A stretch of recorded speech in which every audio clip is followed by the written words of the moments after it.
How'd you feel about your first Bedlam then, Mike? Was it My first Bedlam? Wanted to beat the hell out of him? Were you too nervous? Were you too nervous to get that emotion, or what was going through your head? 86. That's when you put Boz on your shoes. Oh, that's right. I was a little scared of Boz.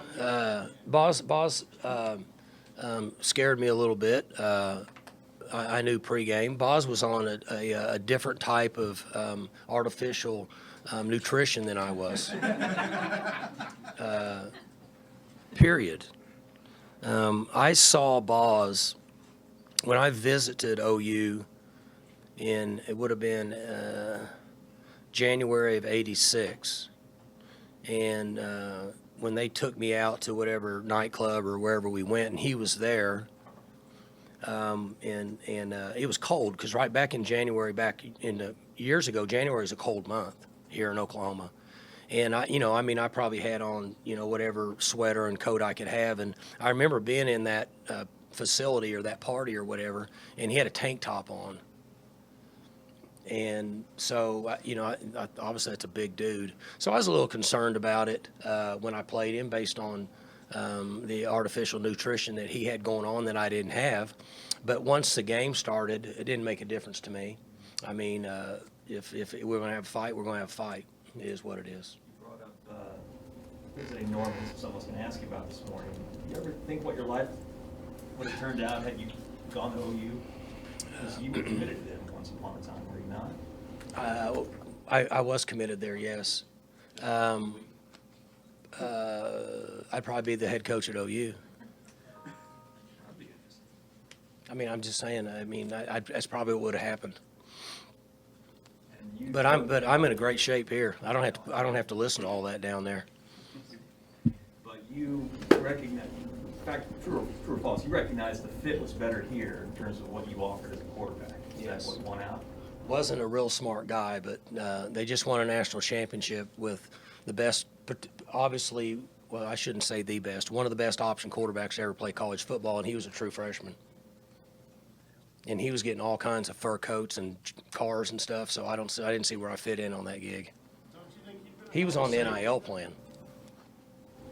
Mike, does this OU team feel a lot different from the ones that you've scouted in the past? Or? You know what? I just watched the first half of one game.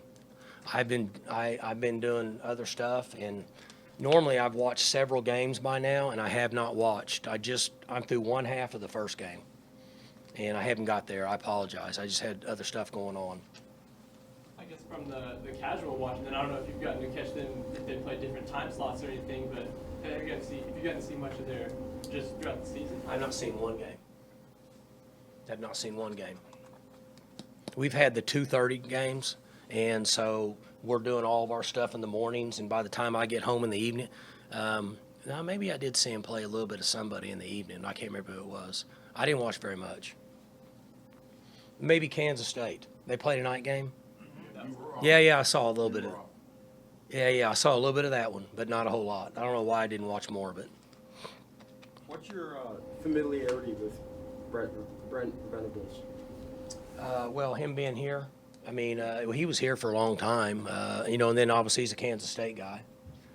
So I bumped into him, seen him around quite a bit. Never really had much communication with him until meetings out this summer in Arizona. When I saw the kick time Saturday night at 6:30 on ABC, I was like, whoa, that kind of surprised me because Oklahoma's having their season and you guys are still in contention, but kind of on the outside of the contention for a championship game. How do you explain that? Were you surprised when you saw it was a nationally televised game on? And is ABC betting on the quality of this series? I think they're all trying to make fine ball look stupid. When he said nobody cares about Bedlam, when he didn't do his homework, that had way more viewers last year than any of those games over there. I'm good with it, but it is what it is. I might as well call it like it is. You know me, I don't pay attention to it, and we're gonna work our schedule based on what it is. Means we get down and we got to find something to do during the day for 4 hours. at the hotel. Get to watch a little bit of football. That kind of answered my question a little bit there, but I mean, do you sense the players getting maybe a little bit more antsy when you're waiting all day for? It's hard. Now this is a little different because it's not we're just kind of right down the road, but so Big 12 requires you to be on location the night before the game. So it's not like you can drive down. There's nothing like the old high school, right? You get on the yellow dog, put your pants on, your shoes, your cleats. You drive, you got your undershirt, you get off the bus, you're carrying your pads, you put it on, you go warm up. 30 minutes later, we're kicking it off. I mean, that's really the way it should be. But we don't have that luxury. So you get there, get up, let them sleep in a little bit, eat some food, do walkthroughs, kind of kill some time, let them go back 2 or 3, well, no more than that, probably 3.5 hours at the room, and then bring them back down for pregame, do some more meetings, and then go. So you really have to kill about 4 hours during the day. So you're saying if you really wanted to stay here and drive down for the game, the Big 12 won't let you, you have to be in Norman That's the what I night was. before? That's what I was told. Clintworth probably knows that, but I think you have to be on location before the night before a game. I think that you don't, or you don't know. Yeah, I think one time we asked that. I think it was because of COVID, maybe. But either way, I'm not for sure. I think you have to be on location because it'd be a bad deal if you had a game the next day and you didn't show. I mean, you didn't get there for some reason or whatever. There was an ice storm here one time that I think the visiting team had a hard time getting. Yeah, so I think you're supposed to be on location the night before, I think. Either that or that's what somebody told me. For more information, you can visit tulsaworld.com.